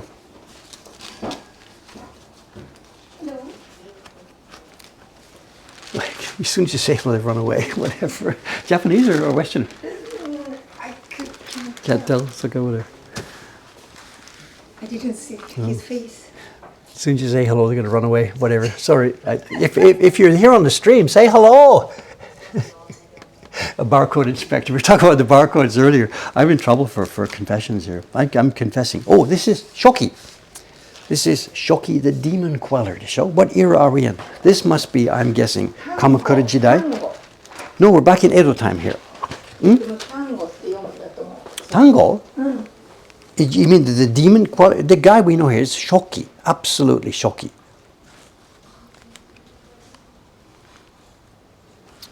One of the famous characters in Japanese mythology.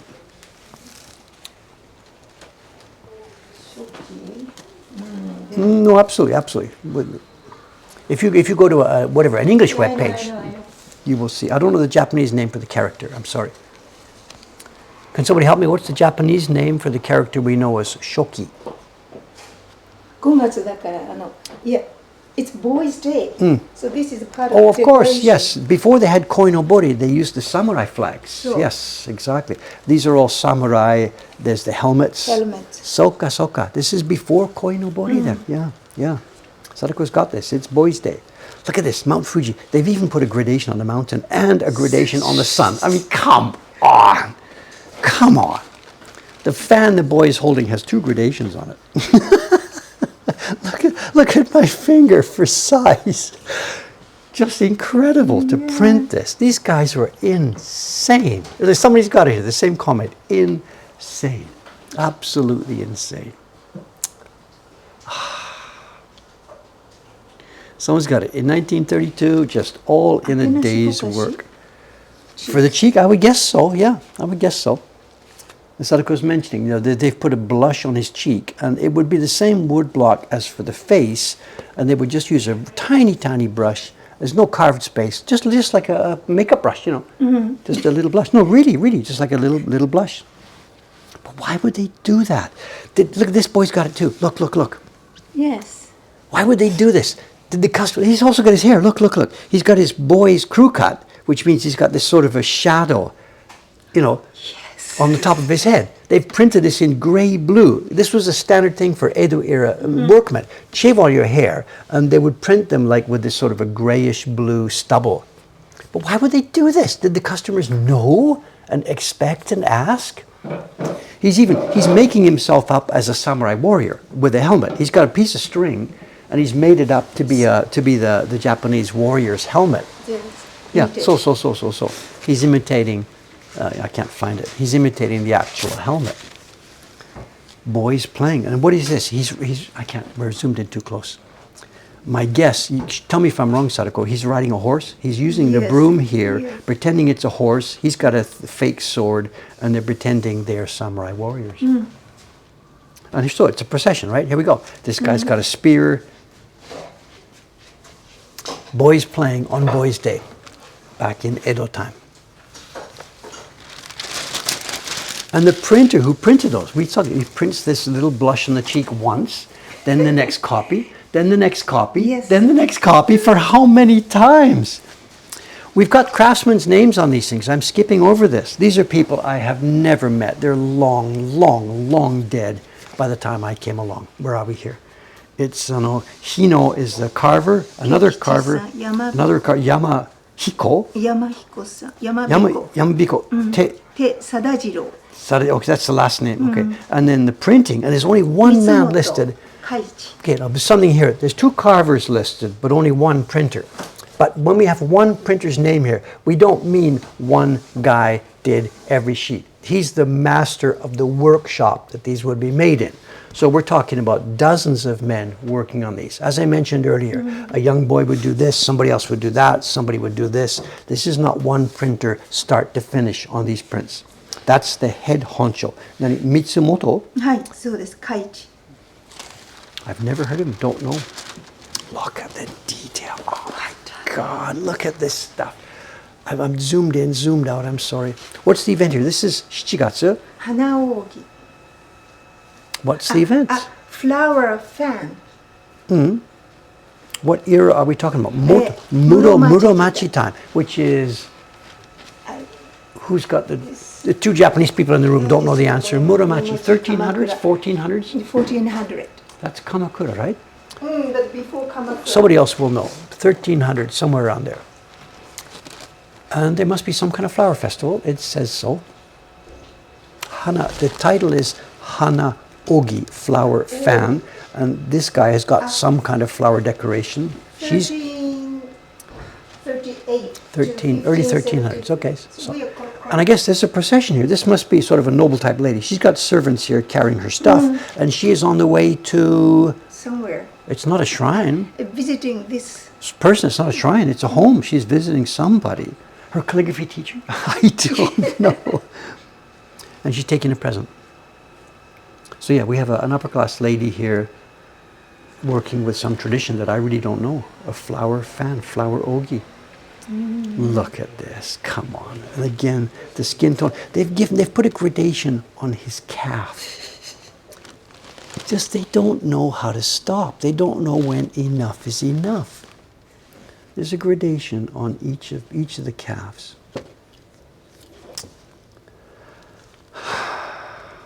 The gradations on the umbrella. It's not enough to make a nice umbrella gradation.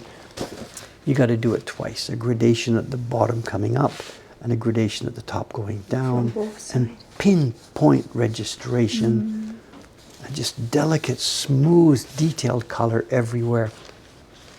I tell you, people are going to look at these Sadako and they're going to think, what's this Mokuhankan deal? They think Mokuhankan is making nice prints. What we're making now are parodies compared to what used to be done. And this is 100 years ago, right? What did we say? Show it. What did we say? 1400. No, I mean, I'm talking about the print making we're doing here, not the image inside the 1932. So this is 95 years ago. Yeah. And there's no people on the planet, and we're so proud of what we can do. We cannot even remotely replicate this.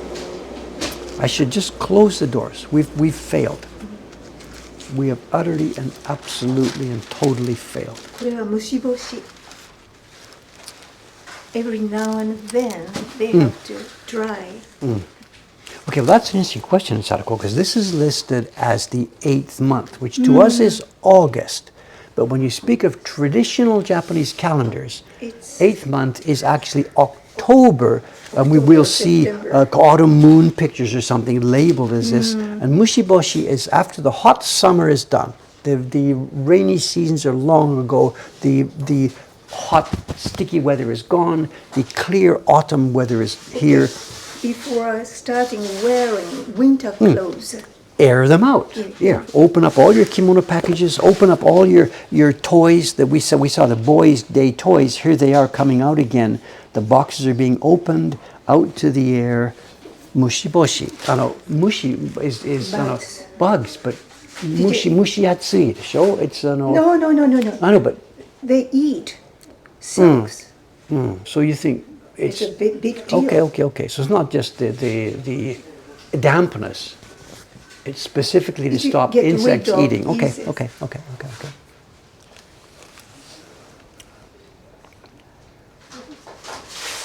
So I'm confused. Is this really happening in August? No, this is the traditional calendar. It says 8th month, but this is now the season. This is October, what we would call October. And we have a cat.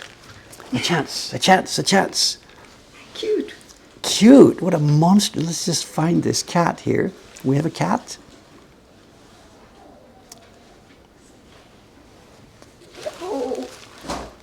Okay, you said Sadako said cute. I don't think you looked at it very carefully. The pose is cute. Would you trust this cat? I don't think so. It's not. It's distortion. Whatever. We've said that we've had the same conversation 1,000 times. Japanese people can draw people, and they can draw bugs, but they can't draw cats and dogs and horses. They can draw insects and birds and people, but they can't draw cats and dogs and horses. Maybe it's mammals. I don't know. Whatever. There's a book waiting to be written about this somewhere. We're over time. We're well over time, but who cares?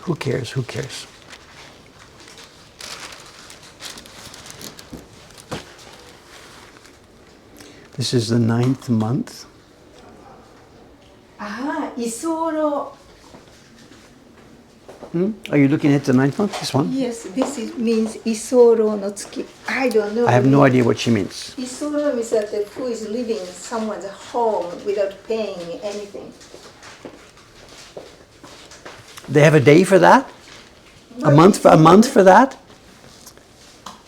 Wait. We have these names like Imachizuki. I'm sorry. Imachizuki. 満月の後に少しずつ月の出が遅くなる様子を表す。 You're going to have to explain. I don't get this. I'm sorry. It's waiting for. It's the poetic name for the month. Part of the name of a shape of the moon, phase of a moon, of the moon. But we have a party boat here, Sadako. It's a party boat on the river. There's people dressed in all their finery. There's shamisen. There's partying going on. There's drums, shamisen, music. There's food. There's a party boat with people sitting up on the roof. It's clement weather, cool. Are you sure we haven't got these wrong way around? It says 9th month, which is well into autumn. No, it's August. It says August. Okay, I'm confused, but okay, whatever. And we don't see a moon. What a calendar. We don't have a reflection of the moon in the water. Are we mixing up the old calendar and the new calendar here? I don't know. In old calendar, August the 18th. So. But we just had the last one was Mushiboshi, which comes after that. Are these in the wrong order? They're not. These are in the right order. Next one is 10. Oh, we don't know. Put the wrong. No, they're in the right order. That was 8, 9, 10. Oh, unless, just a minute now, these labels are stuck on later. These labels are stuck on. They're not in the prints themselves. So let's keep an open mind on the order here. This looks like Tanabata. Look. We have chrysanthemum, and she's hanging a poem on this.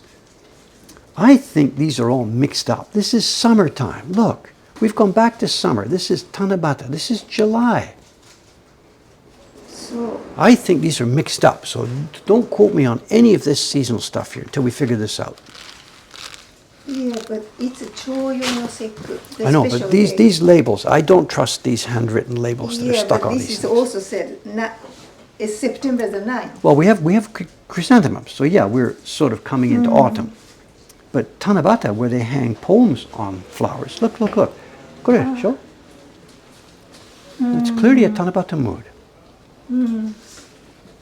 Look at the delicacy of the flowers and the printing. We couldn't do this. Part of it, to be fair on myself, we make prints and they are bright white paper, clean colors, and they are just fresh off the bakery. This is nearly 100 years old. So even if they did have a good color balance at the beginning, it is now blended for 95 years and toned and softened. No connection with the Tanabata. It's other. The other name is Kunoseku. That's easy. Yeah.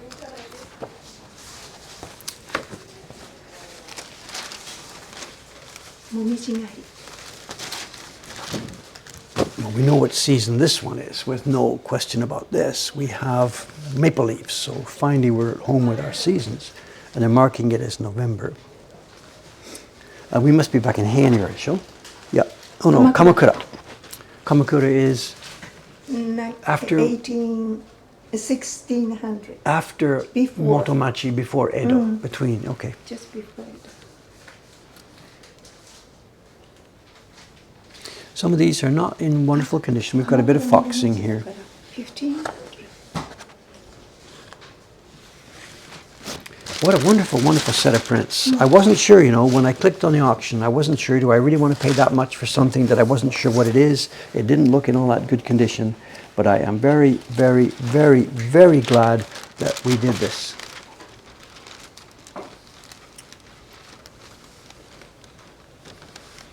A dog. Animal alert. Let me find a spot here.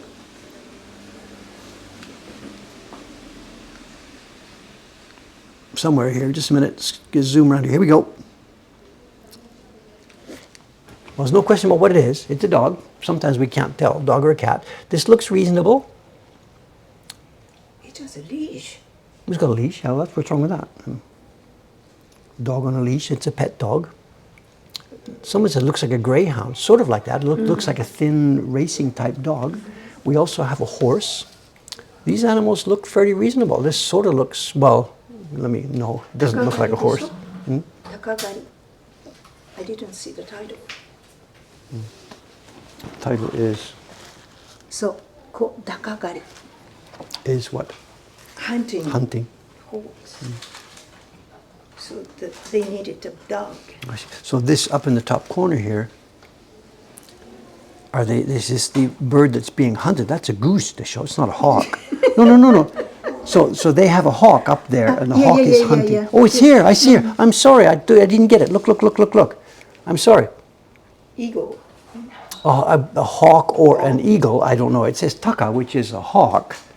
And he's getting ready, I guess, to unleash the hawk. And I guess they're going to be hunting this goose. That's a nice goose. Looks tasty.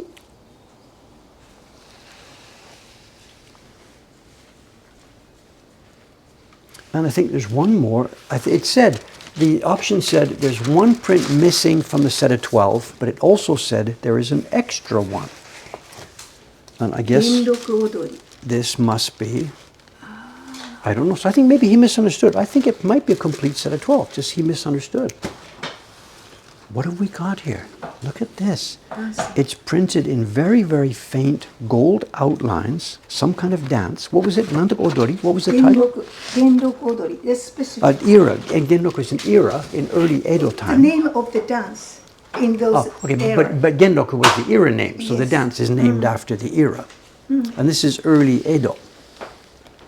This is the, Genroku was the era that in which ukiyo-e was born.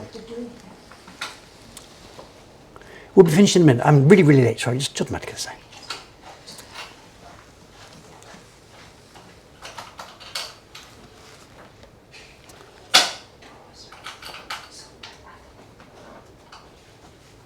And I can almost, from where I sit, I can barely see these lines, but the camera is getting the reflection. I can't see them myself, but I can see them on the camera reflection. Gold foil. It's not gold foil. I think it's simply an ink with some kind of metallic pigment mixed in, is my guess. And it's a key block, and they've printed it with maybe sumi with a metal mixed in.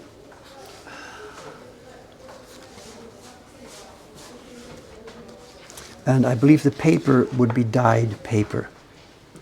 The back of the paper is white, but I think they would dye the paper first. It wouldn't be printed. I don't see barren marks on the back. Look at that. You can see the lines of the printed areas on the back. Look at this. Oh, it's not going to focus. So, where it's printed on the back, there's oil. So this must be an oil-based pigment. Cool. Very cool. This print is not here. No, it's not on the list, so I don't know them. No idea. So maybe that's it. Maybe there is one missing and it's +1. I don't know. Enough. We've come well over time. Sorry about that. I should maybe have kept half of them for the next time. Sorry about that. Maybe everybody's gone home. I don't know. There we go. Okay, it's now Saturday.